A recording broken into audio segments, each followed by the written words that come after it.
ઓમ અવતારિણે શ્રી સ્વામિનારાયણાય નમો નમઃ. શ્રી હરિકૃષ્ણાય નમો નમઃ. શ્રી પૂર્ણ પુરુષોત્તમાય નમો નમઃ.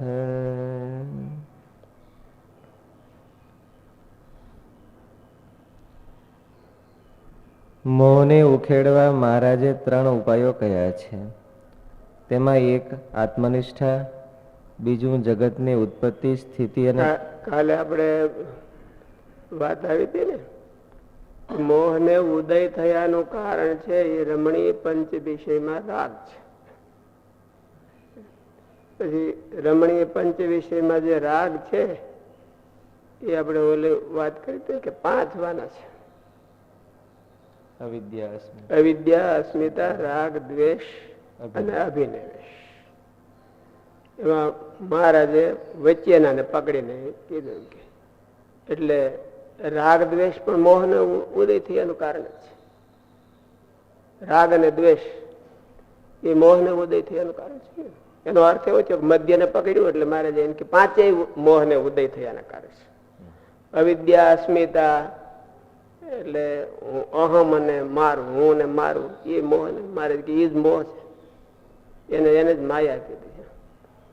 અને રાગ દ્વેષ અને અભિનિવેશ. એમાં અભિનિવેશ ની આપણે કાલે વાત કરતા હતા.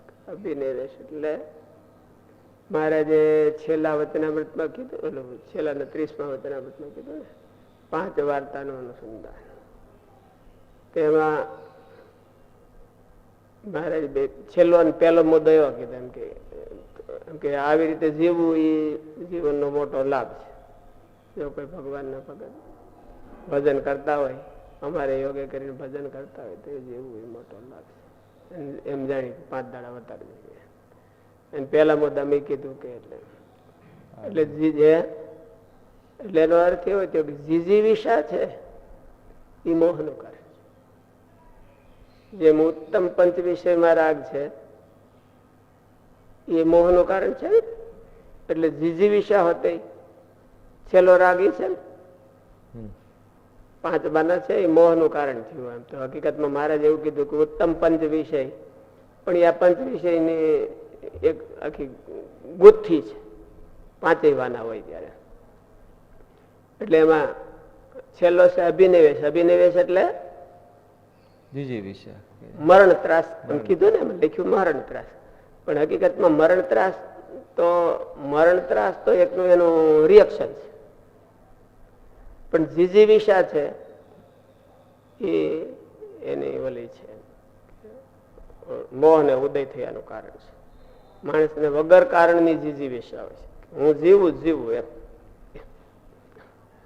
કારણ. એટલે મહારાજ અહીંયા એ વચનામૃતમાં એનો તોડ એવો કાઢ્યો. એક છે જીજીવિષા અને એક છે મુમૂર્ષા.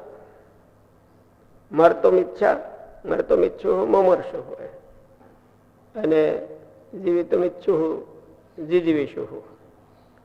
અને એક છે ચિકિત્સા, કરતો મિચ્છુ, કઈક કરવાની ઈચ્છા. એટલે જીજીવિષા છે એની હારે મહારાજ કે જો કઈક ભગવાનને અર્થે કરવાની ઈચ્છા હોય તો એ જીજીવિષા એમ કે નડતર રૂપ નહીં. હારી એમ તો લખી દે, પણ નડતર રૂપ નહીં. એટલે ભાગવતમાં હોતી પહેલા સ્કંદમાં એ વાત આવે છે કે ભોગ છે એનું પ્રયોજન ઇન્દ્રિય પ્રીતિ નથી, પણ ભોગનું પ્રયોજન નિભાવ છે. ઇન્દ્રિયોને ભોગ દેવા એ નિભાવ છે. અને શરીરનો નિભાવ એ જીજીવિષા નથી. જીજીવિષાને પોષણ કરવા માટે નથી, પણ જીવન માટે નહીં, જિજ્ઞાસા માટે, ભગવાનની જિજ્ઞાસા માટે. કઈક એના જીવનમાં જો ભગવાનની જિજ્ઞાસા કઈ જાગી જાય એટલા માટે નિભાવ છે. જીવવું શું કરવા? જીવવા ખાતર જીવવું એમ નહીં. એટલે હકીકતમાં તો ત્યાં જિજ્ઞાસા પૂરતી જ કીધી, પણ હકીકતમાં તો કરતું ઈચ્છા, ચિકિત્સા માટે જીવવું એમ. અને ચિકિત્સા એની કે કાંઈક ભગવાનની સેવા થાય અને પોતાના જીવના કલ્યાણને અર્થે કંઈક થાય, અને ચિકિત્સા કહેવાય. કરતું ઈચ્છા ચિકિત્સા. એટલે ચિકિત્સા એ સહિત જો જીજીવિષા હોય, ચિકિત્સા એ સહિત જીજીવિષા તો વાંધો નહીં. અને ખાલી જીજીવિષા છે એ મોહ વધારનાર.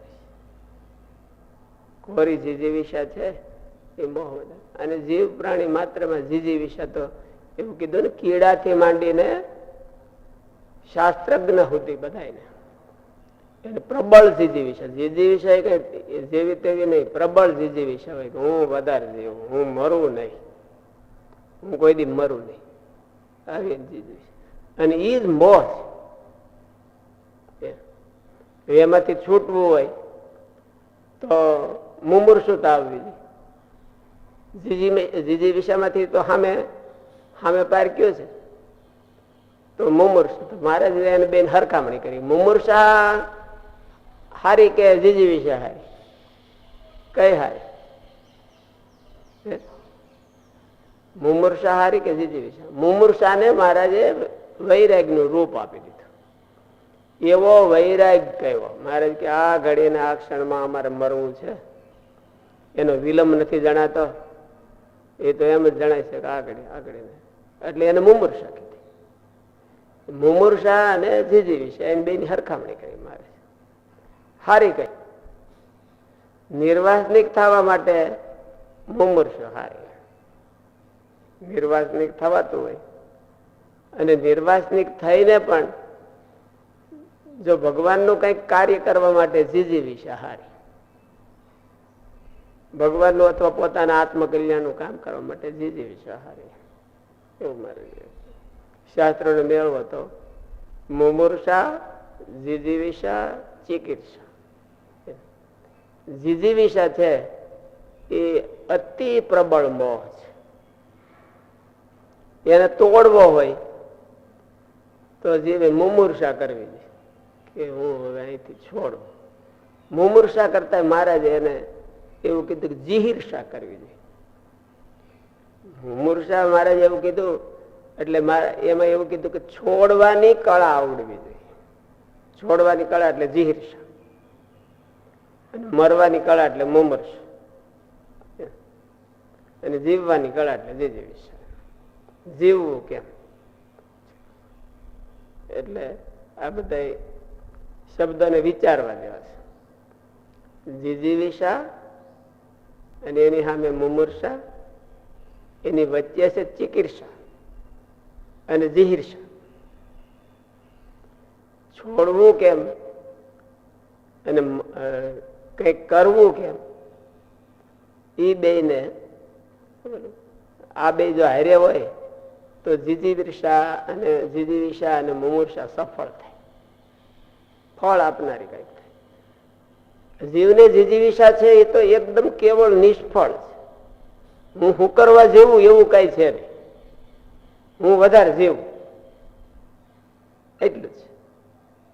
એટલે એ તો મોહ છે. એને ઉલટું એને ઓલા ચોટાડે છે. પ્રબળ જીજીવિષા. હું કરવા જેવું એવું કઈ નહીં, મારે શું કરવા જેવું એવું કઈ નહીં. એટલે એ અકર્મક ધાતુ છે જીવ. સકર્મક હોય તો એને પ્રશ્ન પૂછી શકાય, અકર્મક હોય તો એને પ્રશ્ન પૂછી શકાય નહીં. હું વાંચું છું તો એને પ્રશ્ન હું પૂછી શકાય? હું વાંચું છું તો હું જીવું છું એમ કઈ પ્રશ્ન હોય? એમ કઈ પ્રશ્ન નથી. પણ એને પ્રશ્ન પૂછવાનો હું કરવા જેવે તું એમ. જીજીવિષા શું કરવા છે? જીજીવિષા તો આપણે જન્મ જન્માંતરની. કોઈ એમ કે મારે જીજીવિષા નથી, મોટા કે બહુ જૂના સંતો હોય તો કે મહારાજ તો હવે તેડી જાય તો સારું, એવું બહુ કે ને એટલે ઈ તેડી જાય પછી પછી આ તો ખાલી બતાવવા માટે, હું બતાવવા માટે મારે કયા વૈરાગ છે. વૈરાગ. મારે એને જ વૈરાગ કીધું ને. મુમૂર્ષાને મુમૂર્ષા બતાવે એટલે એને વૈરાગ કીધું. હવે તો મહારાજ તેડી જાય તો હાર, તેડવા આવ્યા હોય તો ખબર પડે, તેડવા આવ્યા હોય તો કેટલી કાળાઈ કરે, એટલે એને વૈરાગ કીધું. મુમૂર્ષા છે એ વૈરાગ છે. મુમૂર્ષા અને જીહિર્ષા એ બે વૈરાગ છે, અને જીજીવિષા અને ચિકિત્સા એને ભક્તિમાં કન્વર્ટ કરી શકાય. એ બે ભક્તિ છે એવું ન કહેવાય, પણ મહારાજે એને ભક્તિ કીધી.